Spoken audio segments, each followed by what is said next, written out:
reporting Arthur Blank, the owner of the Falcons, when he was going to hire a coach, spoke twice with Robert Kraft, Bill Belichick's former boss, owner of the Patriots. They spoke twice. And during those conversations, Kraft acknowledged he felt betrayed by Belichick at the end. They were not trying to sink him, but they weren't going to send him a lifeline and get him hired. They were brutally candid about Bill Belichick. So first of all, Belichick ruled with an iron fist and was never terribly collaborative. If you're seeking a great job referral after 20 years of keeping your thumb on people, good luck. It's the basic physics. For every action, there's a reaction. Belichick was secretive, controlling, waved off the scouting department last 8-9 drafts. That's why New England's were so awful. There's a reason Brady's adored and Bill's not. He even alienated the greatest player in league history. So again, you can lead in several different ways, but it will not end well for people like the late Bobby Knight or maybe Bill Belichick when you rule with an iron fist. When, being nice and collaborative isn't difficult, and it never really goes out of style. And oh, by the way, players talk to players. They keep it real. Coaches talk to coaches. Owners also talk to owners. When Bill was difficult with Kraft, did he not have the self-awareness, the wherewithal to think, this could come back to bite me in the arse? Really? Again, being nice and a little cooperative is not that difficult. Never goes out of style. And again, look at the Patriots' last 8 drafts. This is just my theory, but the last 8 New England drafts were inept, embarrassing.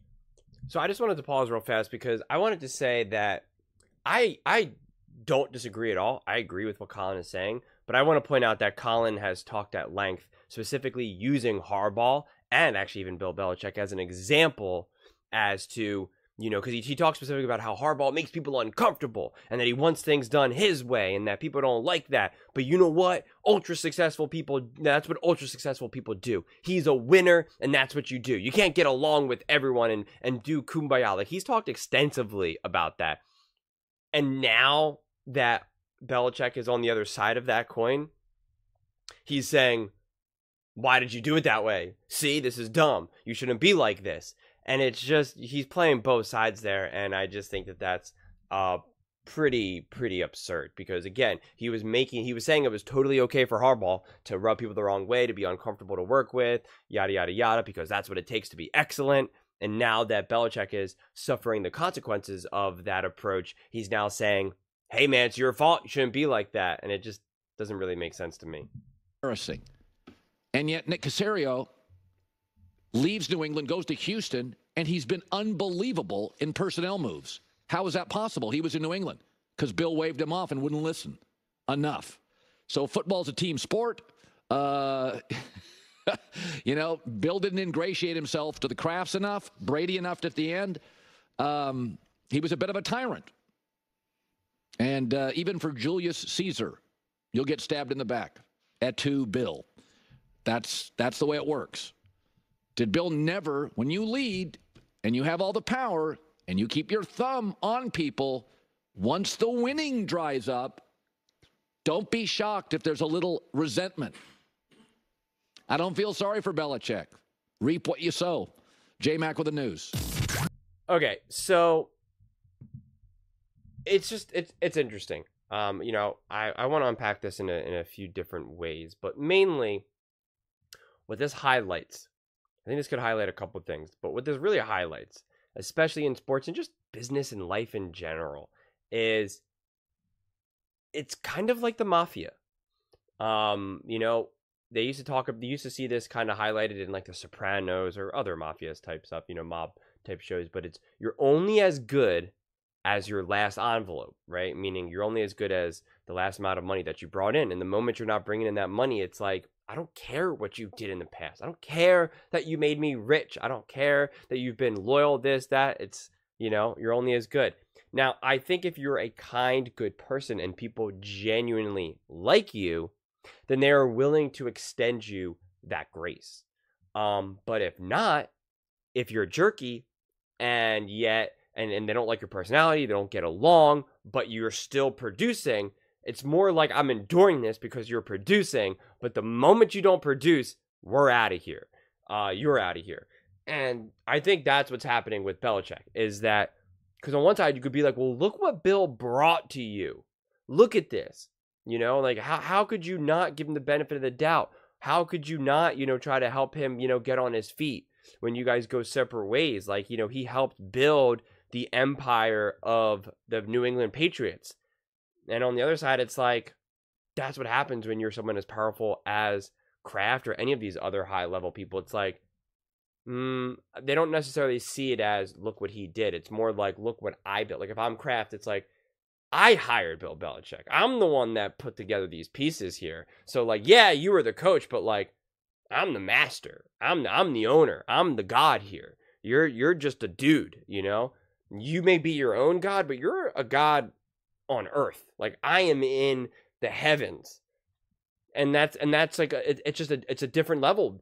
As powerful as Bill Belichick had ever been with the Patriots, he was never as powerful as Kraft. Never.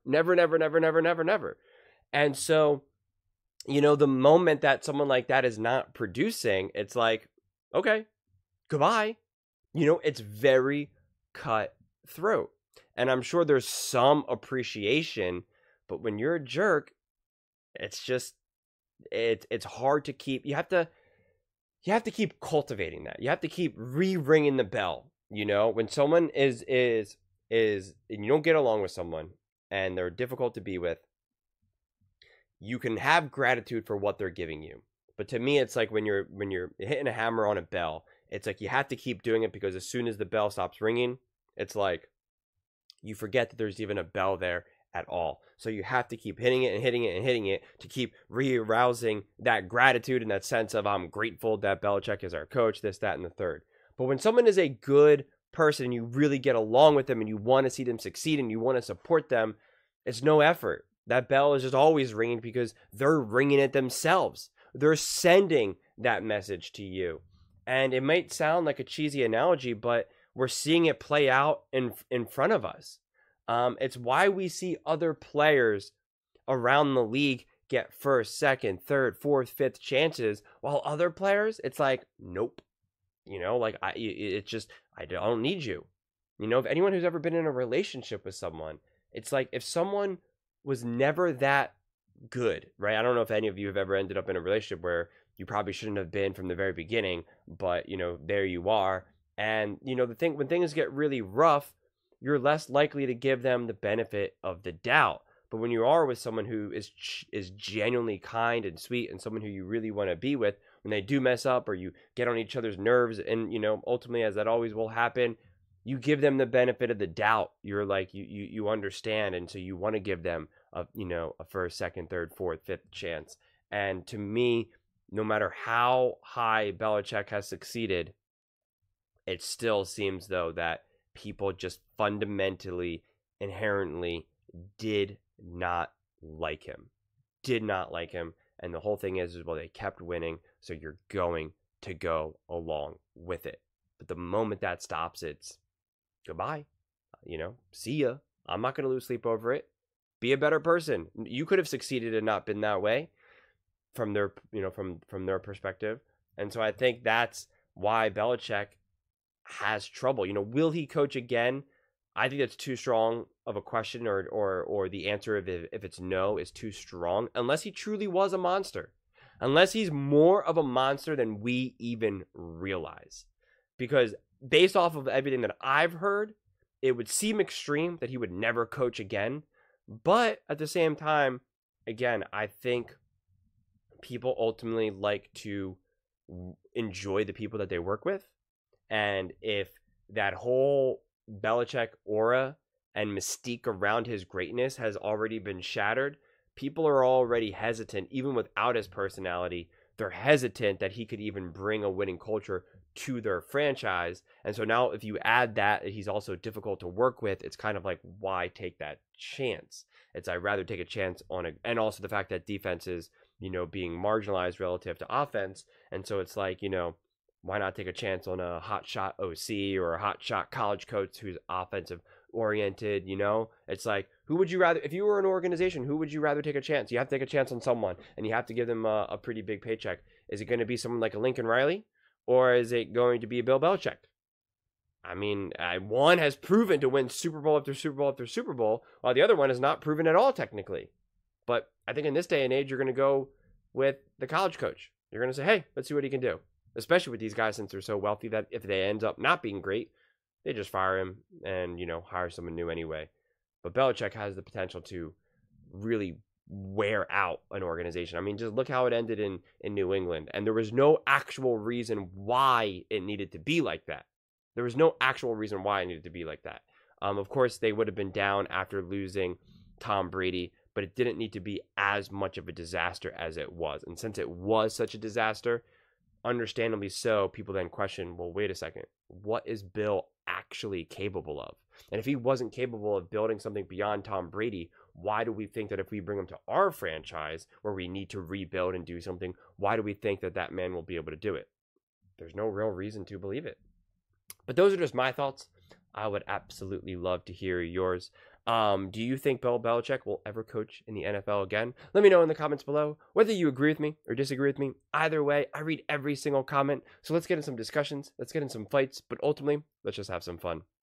And please do consider subscribing. We are building an amazing community here, and I would absolutely love to see you part of it. I want to build something that we all genuinely feel connected to, something that we're really excited to be part of, and I think we're well on our way to doing it. And please don't forget to give this video a thumbs up, as it really does help with the visibility and the algorithm. Thank you so much, and see you next time.